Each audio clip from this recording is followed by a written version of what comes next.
সুফিয়ায়ে কেরাম বলছেন, যেই ব্যক্তি 40 দিন একনিষ্ঠতার সাথে কাজ করেছে, ইখলাসের সাথে, যে কাজই করেছে ইখলাসের সাথে, আমার আল্লাহ সেই ব্যক্তির সিনার ভিতরে হিকমতের সমুদ্র বইয়ে দেবেন, হিকমতের সমুদ্র বইয়ে দেবেন।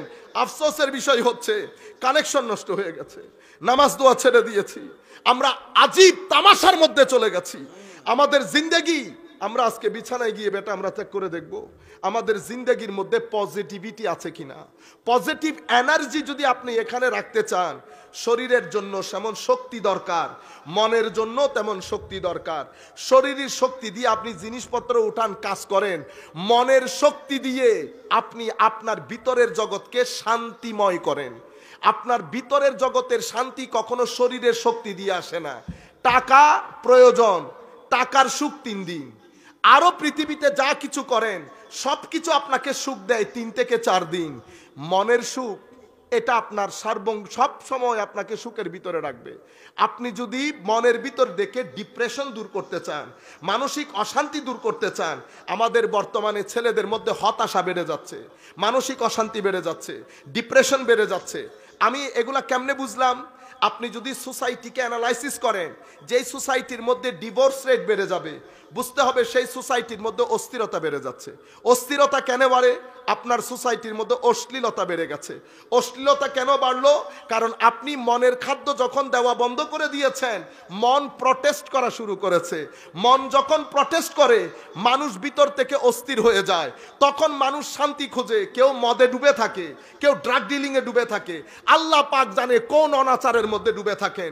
সোসাইটির মধ্যে তখন আপনার প্রয়োজন বেড়ে যায়, প্রতিযোগিতা আপনি নেমে পড়েন, যেখান থেকে টাকা পান উঠিয়ে ঘরে আনেন, যেই হারামের টাকা ঘরে ঢুকে শান্তি বের হয়ে যায়, সন্তানের অশান্তি, পারিবারিক অশান্তি, স্ত্রীর সাথে অশান্তি, সব কিছুর মূল আপনি মানুষ, সেটা আপনি ভুলে গেছেন। আপনি মানুষ, আপনি নিরেট শয়তান না, আপনি নিরেট ফেরেশতা না, আপনি নিরেট হাইওয়ান না, আপনি মানুষ।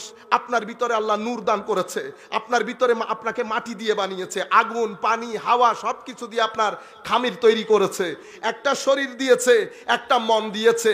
শরীরের জন্য যেমন খাদ্য দরকার, মনের জন্য তেমন খাদ্য দরকার। শরীরের খাদ্য আমরা দেই, সে কারণে আমরা শারীরিকভাবে সুঠাম। আমরা আবার জিমের মধ্যেও যাই, শারীরিক শক্তি আসে। মনে রাখবেন, শরীর এবং মন একসাথে যদি চালাইতে না পারেন, ইমব্যালেন্স হবে। যদি ইমব্যালেন্স হয়, আপনার দেশ আমেরিকা ইংল্যান্ডের মতো হবে। আমেরিকা ইংল্যান্ডের মধ্যে টাকা পয়সার অভাব নাই, দ্বন্দ্বলতের অভাব নাই, কিন্তু মনের শান্তির অভাব আছে। আমাদের দেশ আমেরিকা ইংল্যান্ডের চেয়ে শারীরিক স্বাস্থ্যের দিক থেকে আমাদের দেশ অনেক পিছিয়ে, কোনো সন্দেহ নাই, কিন্তু মানসিক স্বাস্থ্যের দিক থেকে আমার দেশ, আমেরিকা বলেন, ইংল্যান্ড বলেন, স্ক্যান্ডিনেভিয়ান কান্ট্রি বলেন, ইউরোপিয়ান কান্ট্রি বলেন, সব দেশ থেকে মানসিক দিক থেকে আমার দেশ অনেক অনেক অনেক এগিয়ে। প্রশ্ন হচ্ছে, আপনার দেশের মানসিক স্বাস্থ্য এত ভালো হলো কেমনে? ঢাকা বিশ্ববিদ্যালয়ের কারণে, চট্টগ্রাম বিশ্ববিদ্যালয়ের কারণে। যদি বিশ্ববিদ্যালয়ের কারণে মানসিক স্বাস্থ্য ভালো থাকতো, পৃথিবীর নাম্বার 1 বিশ্ববিদ্যালয়গুলোতে ইউরোপে, ইংল্যান্ডে, আমেরিকাতে, তাইলে বোঝা যাচ্ছে বিশ্ববিদ্যালয় না, খুঁজে দেখবেন কোন কারণে আপনার মানসিক স্বাস্থ্য ভালো। আল্লাহর ইজ্জতের কসম, আউলিয়া ইকরামের কারণে, খানেকার কারণে, মাজারের কারণে, ঈদে মিলাদুন নবীর কারণে, মাহফিলগুলোর কারণে, এই সমস্ত বড় বড় উলামা ইকরামের বক্তব্যের কারণে মানসিক স্বাস্থ্য এখনো ভালো আছে।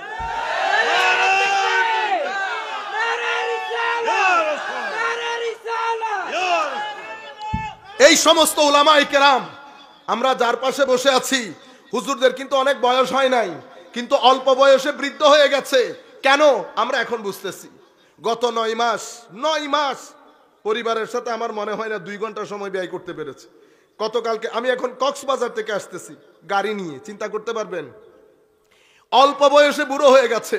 আপনারা মনে করতেছেন জীর্ণ শীর্ণ মৌলবী টাকা নিয়ে চলে গেছে।